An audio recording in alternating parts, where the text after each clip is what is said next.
toi, connard, quand tu vas au Japon, tu rencontres un mec, il a un tatouage, tu lui dis pas « Ah, t'es un Yakuza !» Non, tu fermes ta gueule, t'es lâche, et tu rentres chez toi. Moi, je vois un mec dans un tatouage, je dis « Alors, t'es où dans la hiérarchie ?» La réputation d'Oussama Ammar est complètement détruite. Et faire des grandes phrases à la con qui n'ont pas le moindre sens, c'est quelque chose qui est naturel chez vous, vous avez suivi une formation. On lit dans la presse qu'il leur a détourné plus de 3 millions d'euros. Ses 2 anciens associés et amis le poursuivent en justice et lui-même se demande s'il ne va pas finir un jour en prison. Pourtant, sa chaîne YouTube ne fait que grossir et son podcast Sans Permission cumule plus de 62 millions d'écoutes sur YouTube.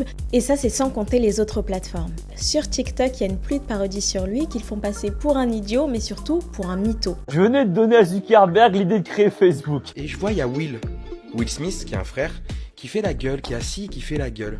Alors oui, c'est vrai, Oussama Ammar et la vérité, c'est un peu comme l'eau et l'huile, ils ne s'entendent pas très bien. Mais malgré tous ces mythos et toutes ces affaires, ces anciens poulains semblent avoir gardé de l'estime pour lui. J'ai été sous l'emprise d'Oussama. Et on va pas faire genre, je serais pas là aujourd'hui s'il avait pas existé. À une époque, il avait même été adoubé par le ministre de l'économie, qui n'était autre que Emmanuel Macron. Dans son incubateur The Family, Oussama Ammar a mentoré énormément de futurs entrepreneurs. Pourtant, à cette époque, il avait fondé aucune boîte digne de ce nom. Avoir la capacité d'aider quelqu'un à se dépasser ne dépend pas de sa performance individuelle. C'est parce qu'on sait où on ne performe pas qu'on peut aider les autres à performer beaucoup plus. Ça va peut-être vous surprendre, mais dans cette vidéo, je vais pas chercher à prouver qu'Oussama Ammar est un escroc. Je vais plutôt vous expliquer comment il fait pour susciter la fascination malgré les polémiques et pourquoi, en dépit de tous ces mensonges, vous êtes devenu accro à lui.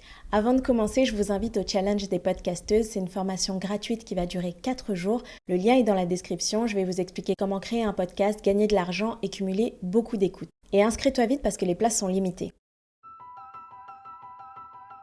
Mes origines libanaises y ont parfaitement préparé ma capacité à raconter des histoires et dire les choses. L'amour pour le storytelling, c'est quelque chose que je partage avec lui. Le storytelling, c'est l'art de raconter des histoires. Et en tant qu'être humain, on y est particulièrement réceptif. Il y a un anthropologue américain qui s'appelle Polly Yesner qui explique que si on aime autant se raconter des histoires, c'est grâce à la création du feu. Dans son essai pour le journal Proceedings of the National Academy of Science, il affirme que les réunions autour du feu étaient, je cite, le souffle ayant éveillé les braises de la culture et de la société. La lecture que j'ai de ça, c'est que le fait de raconter des histoires, mais aussi de les entendre, fait de nous des êtres civilisés. And that way they spread their name and reputation. So if they tell a good story of what they experienced and someone tells that in another camp, everybody knows something about them. Depuis l'époque de la préhistoire, l'imprimerie est passée par là, la télévision aussi, et le nouveau feu de camp aujourd'hui, c'est le podcast. C'est un outil extrêmement puissant en matière de storytelling. Tout le monde peut raconter son histoire en podcast. Quand Oussama Ammar lance son podcast Sans Permission, il le fait sur la longueur. Ses épisodes durent en moyenne 2h30. Et là, on est sur le même modèle que Joe Rogan, qui est juste le podcasteur le plus écouté au monde. Et même si le but de ce podcast est d'apprendre à devenir riche, vous n'allez pas entendre des chiffres. Pendant 2h30, vous allez écouter des histoires. David Laroche fait un séminaire, il y a une petite fille de 9 ans qui vient le voir et qui lui dit David, j'ai un problème, c'est qu'à l'école on se moque de moi, on me critique. David lui dit est-ce que tu peux me dire quelqu'un que tu admires? Il dit Emma Watson dans Harry Potter. Alors est-ce que tu penses qu'Emma Watson elle est critiquée sur internet? Ah oui, elle est très très critiquée. Donc est-ce que tu penses qu'être critiquée à l'école, ça te rapproche ou ça t'éloigne d'Emma Watson? Et là la petite fille elle change de posture, elle dit ça me rapproche. Et d'un seul coup sa perception de la critique change. Et cette histoire elle est 100 fois mieux avec une petite fille qu'avec un connard de banquier quoi. C'est là l'importance des histoires. Donc que c'est eu lieu ou que c'est pas eu lieu, ce qui est important c'est que le storytelling est une forme pédagogique méga efficace dont on a besoin pour connecter émotionnellement avec ce qu'on apprend. Dans la vision du storytelling d'Oussama Ammar, ce qui compte n'est pas que les histoires soient vraies ou fausses, mais ce qu'elles provoquent chez vous. Supposons que 100% de mes histoires sont fausses. Moi, je regarde toujours autant moi-même. Parce que c'est le pouvoir de l'histoire. Ce qui est intéressant dans une histoire, c'est pas la véracité de l'histoire, mais c'est ce que l'histoire t'apprend. Alors que les gens veulent imaginer que j'ai pas vécu ces histoires, ok, très bien. Ça veut dire que j'ai une imagination incroyable. Ce qui me va aussi, en fait. Moi, je veux être qualifié de storyteller. Et dans le storytelling, on ne demande pas au mec qui écrit les Avengers de raconter une histoire vraie. Alors, est-ce que c'est dangereux? Oui. Parce que le storytelling est une forme de pouvoir. C'est même le meilleur moyen de vous influencer. Le monde de la publicité l'a bien compris. Tu pousses le bouchon un peu trop loin, Maurice. Celui de la politique et celui de l'entrepreneuriat dont fait partie Oussama Ammar. Avec un bon storytelling, on peut faire passer un message très fort ou complètement débile. Donc à vous de voir. Soit vous passez vos nerfs dans la section commentaires pour traiter Oussama Ammar d'escroc, soit vous prenez des notes pour apprendre vous aussi le storytelling.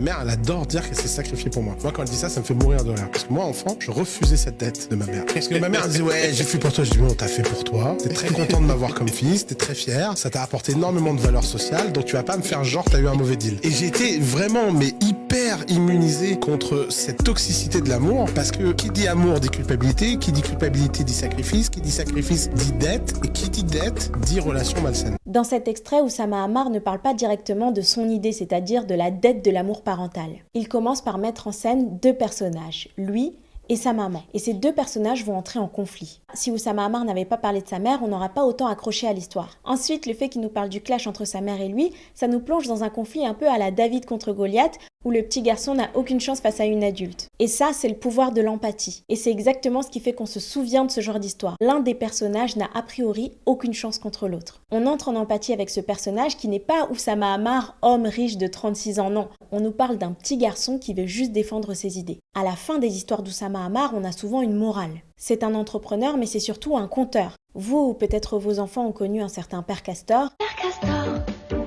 raconte-nous une histoire. Et bien le Père Castor de certains jeunes aujourd'hui, c'est Oussama Ammar. Dès le matin, quand je me lève, je commence à pitcher. Après, je vais à un rendez-vous et je me raconte une histoire. Et un autre rendez-vous, je vais dans les chauffeurs Uber, je raconte ça. Et à chaque fois, ça va me forcer, comme c'est des publics différents, à tester des angles différents.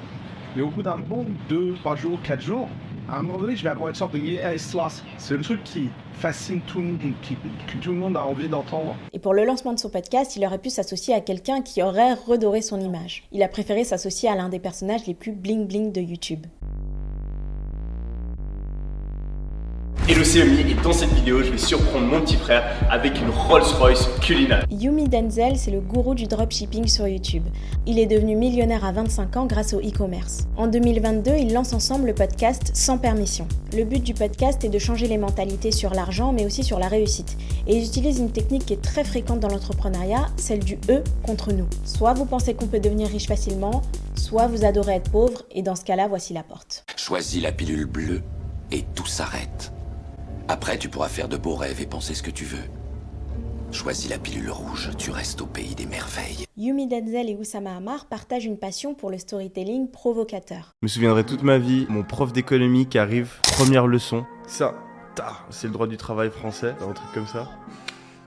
Ça, c'est le droit du travail suisse. Petit truc comme ça. Il a dit, ça, c'est la raison pour laquelle la Suisse, on est riche. Ce que Yumi Denzel vient de faire semble anodin en apparence. Il vient de raconter une anecdote et vous en faites ce que vous voulez. Mais Ira Glass ne serait pas de cet avis. C'est un producteur de radio qui est considéré comme l'un des maîtres du storytelling aux États-Unis. In broadcasting, I think you have two basic building blocks, and they're very powerful, and you can use them as you will. And one is the anecdote. And an anecdote is literally just a sequence of actions. If you think of it as just like, what is a story in its purest form? A story in its purest form is somebody saying, this happened, and that led to this next thing, and that led to this next thing, and that led to this next thing, like one thing following another. La raison pour laquelle la Suisse, on est riche. Mine de rien, il vous parle de ses opinions politiques. Mais comme il le fait via une anecdote, ça passe. J'ai une formation de journaliste et je suis podcasteuse professionnelle, et je peux vous assurer qu'une anecdote forte a beaucoup plus d'effet que n'importe quel chiffre ou donnée factuelle. Je suis tombée sur une étude qui m'a beaucoup marquée, qui a été menée par des chercheurs dans un cadre professionnel.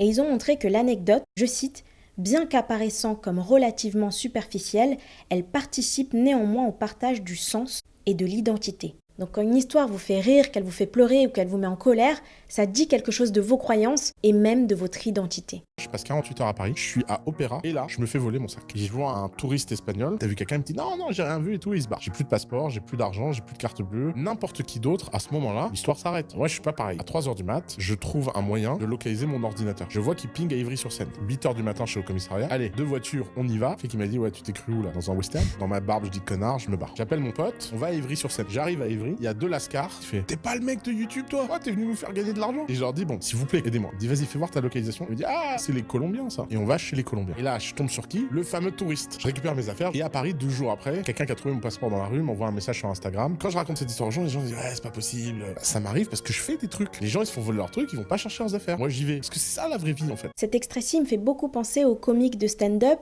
où la vanne est construite autour d'une situation initiale qui parle généralement à tout le monde et d'une chute improbable. Une punchline dont on se souviendra pendant plusieurs jours. C'est pas vrai que tu aimes les belles mains. C'est faux. D'accord? T'aimes les belles mains d'un beau gosse. C'est ça la vérité. Il n'y a aucun mec éclaté qui a des belles mains que tu vas laisser te toucher parce qu'il a des belles mains.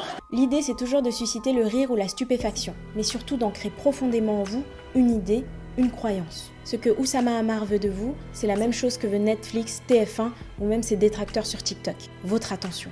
Oussama Ammar a un don pour raconter des histoires. C'est grâce au storytelling qu'il a du pouvoir sur vous et que vous pouvez en avoir afin de faire passer un message qui vous tient à cœur. C'est justement ce qu'on va étudier pendant le challenge des podcasteuses. Le lien est dans la description, ça va durer 4 jours. Vous allez en apprendre encore plus sur le storytelling, comment raconter son histoire en podcast, mais aussi gagner de l'argent et des écoutes avec. Et pour ne pas louper les prochaines vidéos, abonnez-vous à la chaîne.